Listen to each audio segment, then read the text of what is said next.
Hello, I'm Ariam, and these are all the books that I read in October of 2025. So I read 16 books, and I DNF'd one. So let's first talk about the book I DNF'd, which was The Man in the White Sharkskin Suit, My Family's Exodus from Old Cairo to the New World by Lucette Legnato. This is a family history / memoir, and I just found the author to be incredibly biased in her views, even more than usual that you would expect for a memoir, so I DNF'd it. Then, let's look in general, all the books.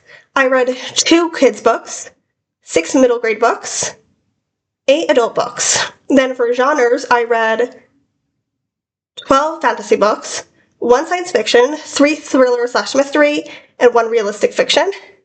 And in terms of series, we will get to it soon, I suppose, but I continued 5 series, started 2, ended 2, and caught up with 1. So, let's look at the actual books I read.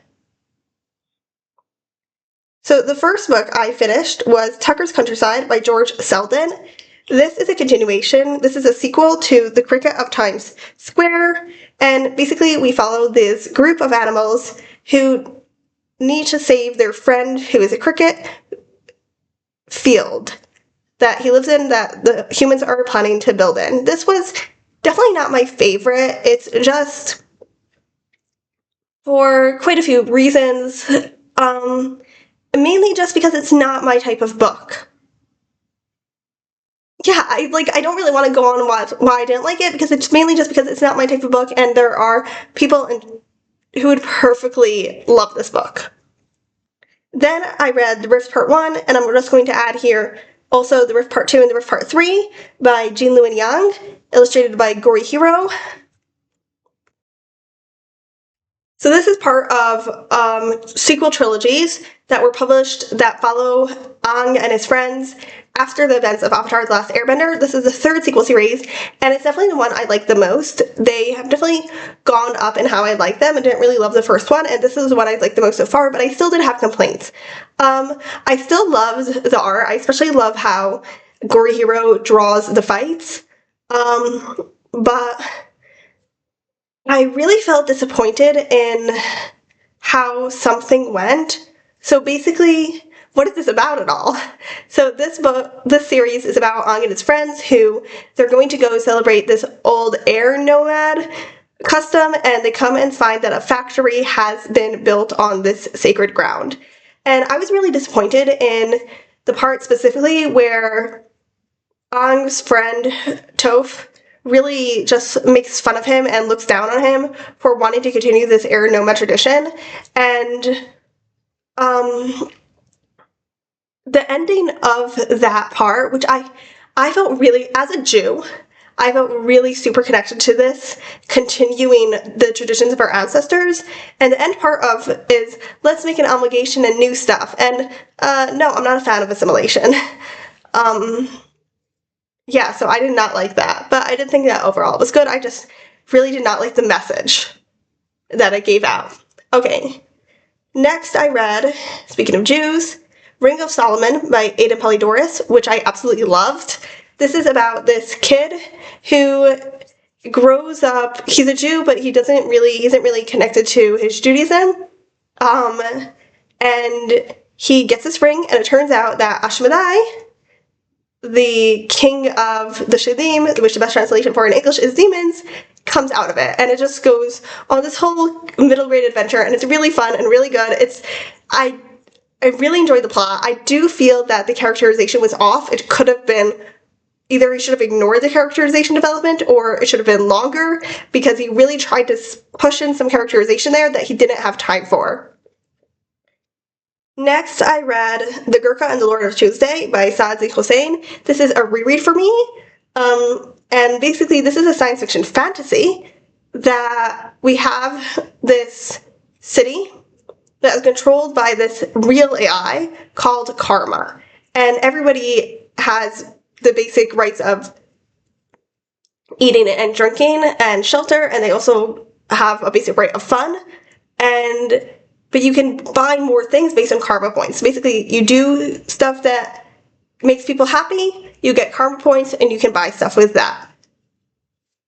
And basically we follow this guy who helps Karma and these two guys who want to, including a god, who want to destroy the city. And it is a short, hilarious novella. It gets really dark at times, but it's hilarious the whole way through, and I loved it the second time around as much as the first.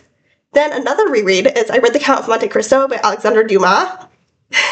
This is about a guy who conspiracy is conspired against him, and he ends up in jail. He manages to escape and get really rich and goes out to get his revenge on those people. And yes, I loved it again. This book is a little too long, but I feel like for the most part, it's not super overly long. Like, even though my copy was like nearly 900 pages, and that was and there are plenty of copies that are like over 1,000 pages, I feel like for the most part, actually, Alexandre Dumas really did build it up really well, and like every scene had a reason for it being there. It wasn't just like fluff or anything. It really added to the story, and it wouldn't have been as good a story without those scenes. I have to say, reading this, I still don't love the ending. I wish some more bad things had happened to a certain character.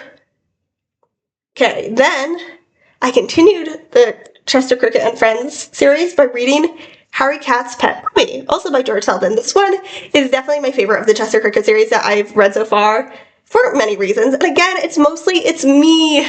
It's not, like, this is definitely a me book. So basically, Chester Cricket does not appear in this. This follows Tucker Mouse and Harry Cat, and Harry brings home a little abandoned pet puppy he found. And it's basically about their adventures, except that the puppy gets too big, so they have to try to find him a new home. So it's about their adventures finding him a new home.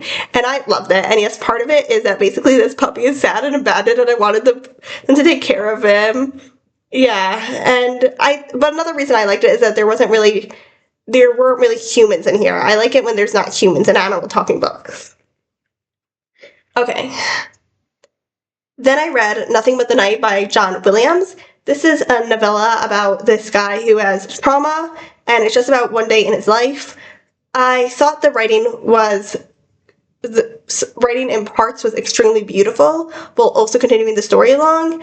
However, I felt very distant from the character, and I thought that really ruined, it made the book not as good as it could have been.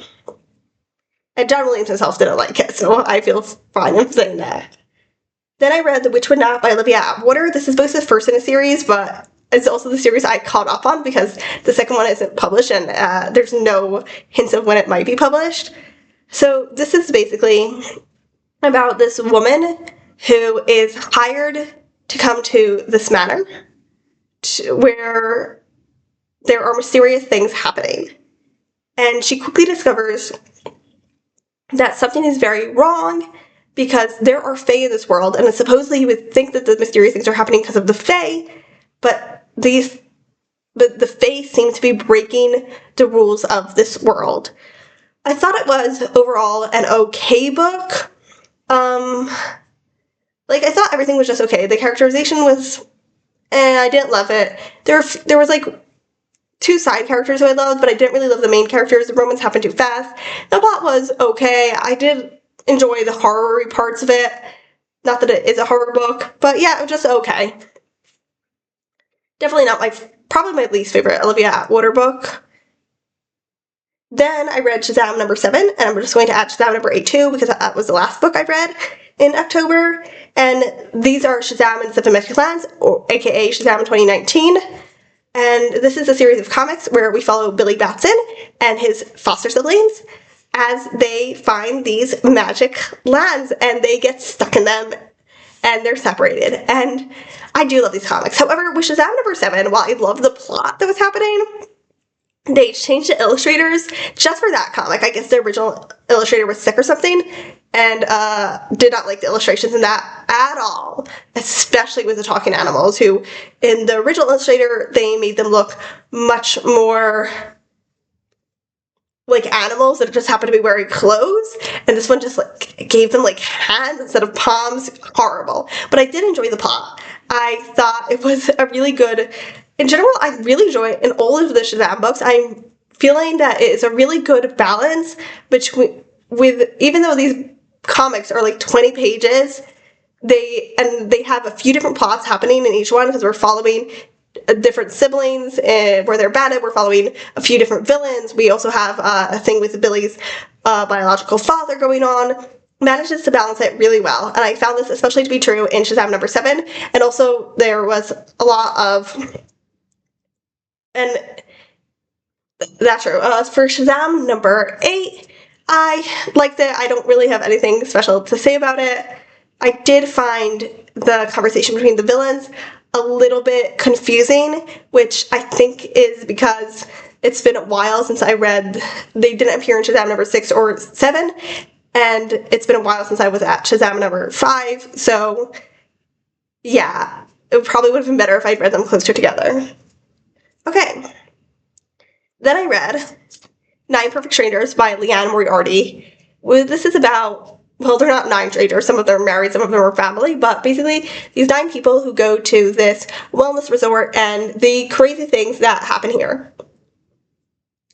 This is a thriller, and I wish it were not. I wish it were a realistic fiction book, because honestly, the first half of this book, when it was just like, we are getting to this place and we're learning about all these people, I was enjoying it. And then it goes absolutely crazy, absolutely off the rails. And the thing is, I was enjoying it, but not in the way Liane Moriarty expected me to, I think. Because she's taking herself very seriously here, and I was cracking up. And I think, like, so she either should have made it realistic fiction, or if she wanted to go thriller, she would have taken herself too seriously. Like, there were parts in here that was like, oh my god, you're actually taking this seriously, and, like, and it's very it's very, not disturbing, it's disconcerting? No, it's like, you know when you're listening to a song, like if, let's say someone's playing the piano and they're playing it all good and well, and suddenly accidentally they play a note wrong? That's what it felt like, because it's like, I'm enjoying it, I'm like having the most hilarious time, things are off the rail, things are bonkers, and then she adds something really serious, and like, I don't think that's what should be happening. Yeah, so, did I enjoy this book? Yes. Is it well written? No. Okay. Then I read The Last Adventure of Constance Verdi by Ailey Martinez. Love this book. Oh my god, it is so good. Everybody has to read it right now. So this basically follows Constance Verdi, who is a superhero, and she is basically the superhero. And the reason she became a superhero because she was gifted this curse by the fairy godmother when she was a kid, when she was a baby, that she'll be like, that she'll have a life adventure that ends with a glorious death. And she is sick and tired of this life adventure. She just wants a normal life, so she decides to go and figure out how to take this curse off of her. And this book is absolutely bonkers, but like in a good way. Like, you know how I was just saying that 9 Perfect Strangers was bonkers, but that Liane Moriarty took herself too seriously? This is bonkers, but Ailey Martinez is not taking anything seriously, and it's so fun. Like, we're just thrown in trope after trope after trope of all these superhero adventure novels, you know, like crocodile pits and death traps and time warps and stuff, and just trope after trope after trope, and just such a fun book, and it really has a real heart to it too at the same time. Like, Constance and her best friend and all their conversations, I love them. Tia really reminds me of John Watson. She's not like John Watson at all, except in the fact that she's supposedly the normal person, but like, she's just jumping straight into adventure without even the skills that Connie has. And I also really liked Connie herself and and her reason for doing the adventuring. Like, I cannot spoil anything, but there's a lot about how if she wasn't the person that she was, that other people also got this curse, and if she wasn't the person that she was, she would have a normal life just like them. And yeah, I thought it was, at the same time, it was a really bonkers, funny book that didn't take itself too seriously, but that had really good characterization, and and I really like the best friend relationship between Connie and Tia. And then there's Hero too, who I also loved.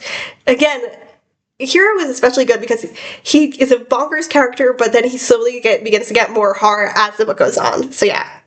Then I read SS Murder by Q Patrick. This is a mystery book from like 1933, 1936, 1937, something like that. And I quite enjoyed it. I thought I talked about in my September wrap-up how modern mysteries, I feel like they often have to have like this huge twist ending, and it really annoys me, and this definitely did not have that. I cannot say anything about the ending without spoiling anything at all, like not even the fact that I knew, but the way it was done was, and that was really great in my opinion. But I thought that this was built up very well, and that the ending was a little twisty, but it made a lot of sense, and I thought the red herrings were good. And I really also liked, again, the characters in this book. We have this is an epistolary book where our main character is a journalist who is writing, letters, a journal to her fiance of what is going on in this cruise she's taking for her health. And obviously we, like, from the very first letter, we get a very good idea of who she is. And there was another character whom I absolutely loved. I did feel, though, that as we really gained on the mystery, and like the last third of the book where we're really like gaining on the mystery and things were getting harder, we did lose some of the characterization. I also loved that it was a very feminist novel. I don't know exactly how to explain it, but like, this book is very, you would almost not think that it's from the 1930s. Like, there's some point where this guy is saying to our main character, I think that woman is a woman dressed as a man because I peeked in her room and I saw that she had a razor. And our main character is like, well, you do know that women shave their legs, right? And in general, like, she is just like, it was very different from what I expected from a 1930s book, where like generally like it's like, well, after you get married you can't work anymore, and she's like, no, hell no. She doesn't say hell, but yeah. So I really thought SS Murder was very good, and I love Q Patrick as a writer. And then lastly, with another reread for me, was Arrows Fall by Mercedes Lackey. This is the last in a book in a trilogy of the Arrows of the Queen trilogy, and this is basically, we have our main character in the first book. We have our main character Talia, who becomes a herald, and heralds are these people who are like the judges. It's not the only judges, but they help. They're like additions. They're very special people who are additions. So like they'll go around the country and they'll help the judges and the tax collectors and the soldiers and whatever is needed. Talia is a very special herald because she is the queen's own, or the monarch's own. The monarch right now is a queen, which is why she's the queen's own. And because of that, she is like the right hand of the queen. So in this last book, she finally becomes a full herald. The first two books were basically her training, and she is sent on a diplomatic mission that goes south very, very quickly. So this is actually the only one that I have not reread before. The first two books I have reread quite a lot, especially the first book, but I first read the series when I was 14. And while the first book is YA, the second book is like new adult. This last book is very much adult, and I was kind of shocked and astonished, and I did not go back to it. And that's because there are some incredibly violent scenes here. Now, I did like this book better than the first time around. However, that's also because I think I was prepared, like, because I knew there would be violent scenes, and I knew approximately where they were. When I realized I was getting close to them, I just skipped over them. Although I did really like this book, I really love Mercedes Lackey's writing style in general. I love the world of Valdemar, and yeah. So those are all the books that I read in October of 2025. We're DNF'd.